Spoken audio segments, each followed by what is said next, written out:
Hello, you find me here. Hope all's well with you.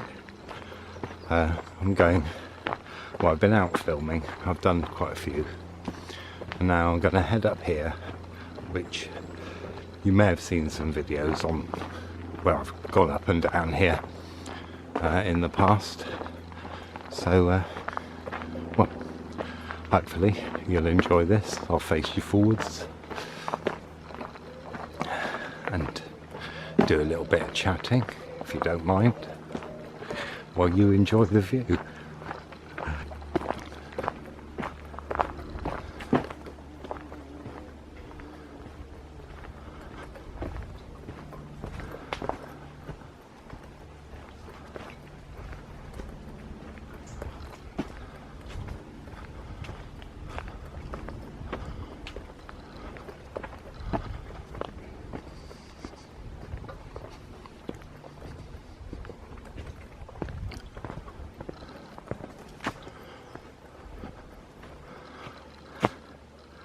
I always stop and look at that.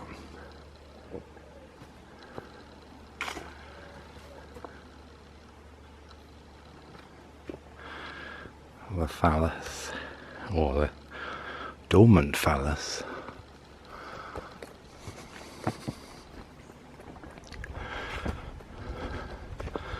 Well, excuse my heavy breathing. It does lead me nicely into what I wanted to talk about. And that is that it's a curious thing, isn't it? That if anyone is walking along anywhere and a group of men appear,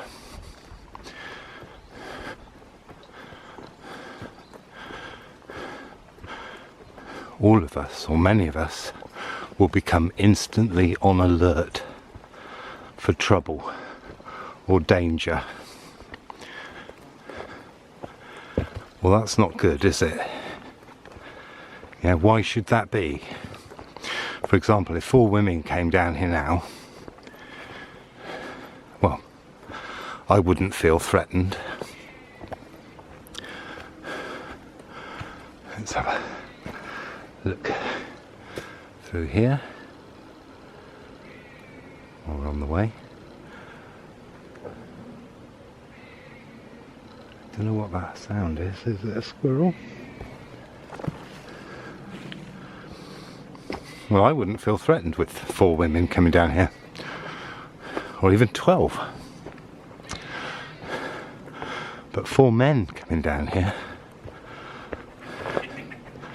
yeah, 12, you know.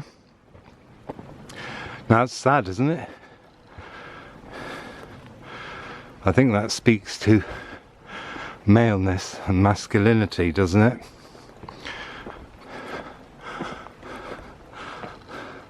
Or rather, negative masculinity.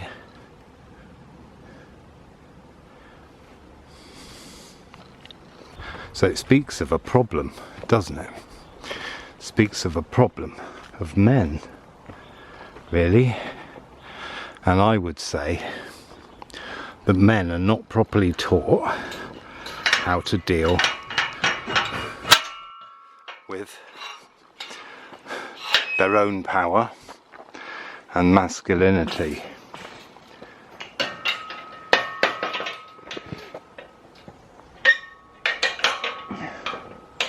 And I'm wondering if, in many ways, I had a bit of a gate problem there. And I'm wondering if in many ways, it speaks that, you know, both men and women have got problems with their own power, because there's a dynamic perpetuated all the time, isn't it? And the only way to change things is to stop, realise what you're doing, and then change it. But you can't change something you don't realise is there, because all these things are insidious. They're there from birth, all this training. You know, I know so many women who are really angry that they're considered too weak to do stuff, when they're quite capable of doing stuff.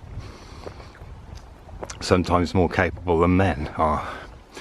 But we're not taught how to use our own power properly. It's all gone into a negative spiral where, you know, things perpetuate the wrongness, if you know what I mean.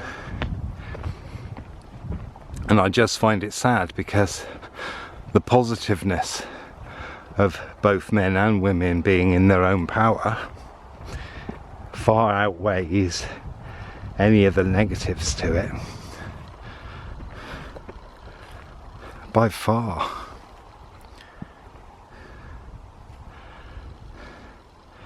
But it all starts when you're young, doesn't it? All of it.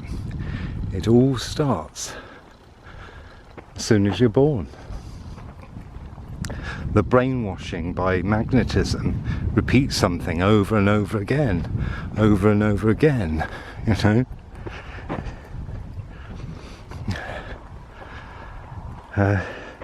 Yeah, I probably ought to do this video with a woman, actually. But I'm not. Anyway, it's just a thought, because I know from myself, you know, that unless things are pointed out to me and I see them, or I see them in another way, then I have an opportunity to change it. But if you're unaware of what you're doing or saying, or, you know, whatever, then how can you change it? So a lot of these things are about about seeing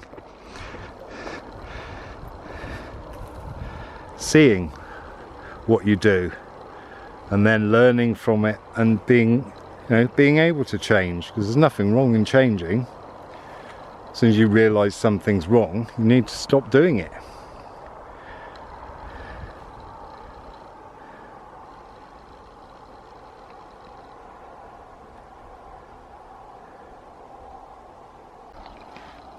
Well, if I can give an obvious example, that would be male ejaculation. Because if you look at the ancients, and you look at certainly in the Far East, and you know, you'll probably find information about it in other places as well. You know, the retaining of seed, as they call it,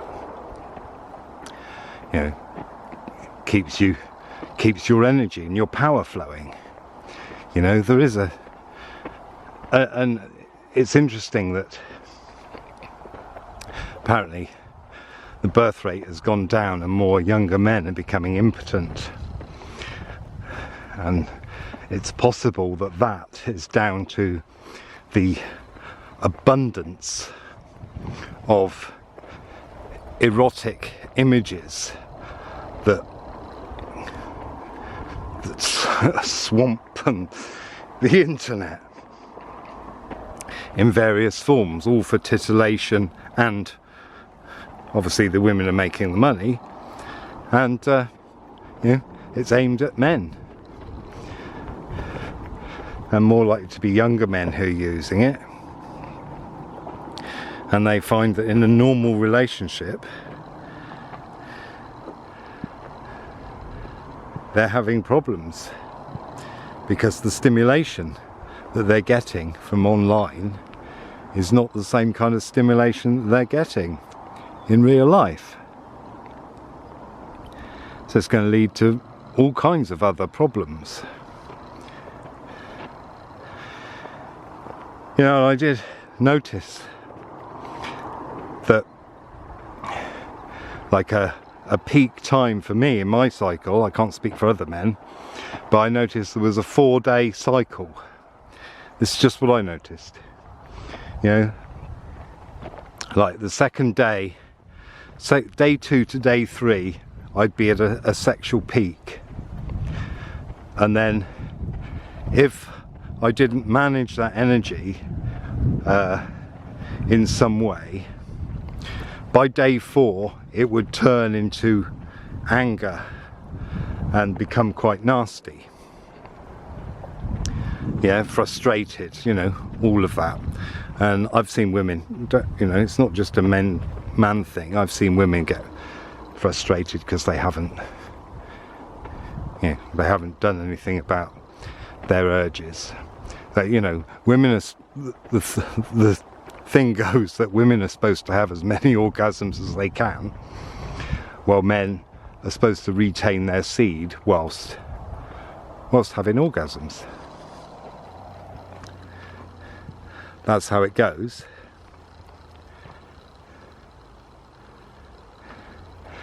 And so it is, you know, it's a good thing for men and women to be aware of each other's cycles and how to help each other through them, so that we can create better loving, really. But it kind of starts, you know, with all the things. You have to notice all the things, and it's not just men who need to notice these things. Women need to notice these things that they perpetuate from birth, you know, things like, oh, isn't she pretty, or isn't he strong, you know, or he always just like a boy, you know. Oh, she's so girly. Well, you know, I mean, let me put this in another way. Pink is one of my favourite colours. Not pale pink, not pastel pink, but bright pink, strong pink, fuchsia pink. You know, I remember I used to work in a factory making the ZX81, ZX Spectrum power packs, designing them even. And I wore a sort of pink South American llama Peruvian waistcoat in. It was predominantly pink, there were other colours. And people were, I found out later that people were going, oh, is he gay? Oh, is he gay? Why? Because he's wearing pink. So, you know, things are, men are excluded from wearing pink because apparently it's some kind of weird thing that's come from, well, I don't know where it's come from. Some say the Victorians and the blue and pink, because before it used to be the other way round. And I say it is the other way round, because if you look at magic and, you know, the fire principle and the water principle being the main two, fire and water, well, fire is often seen as being red, colours of red, so hence pink, and water is often symbolised as blue. Now, aren't women supposed to be the flowy ones,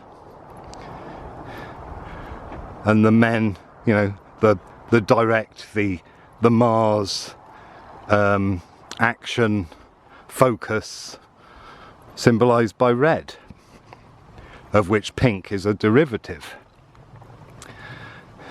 So I believe those colours are wrong.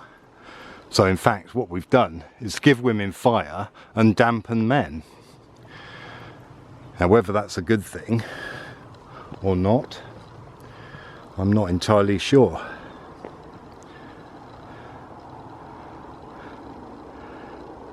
It's a lovely view, isn't it? Not a lovely sound, but a lovely view. And yeah, there's just some thoughts.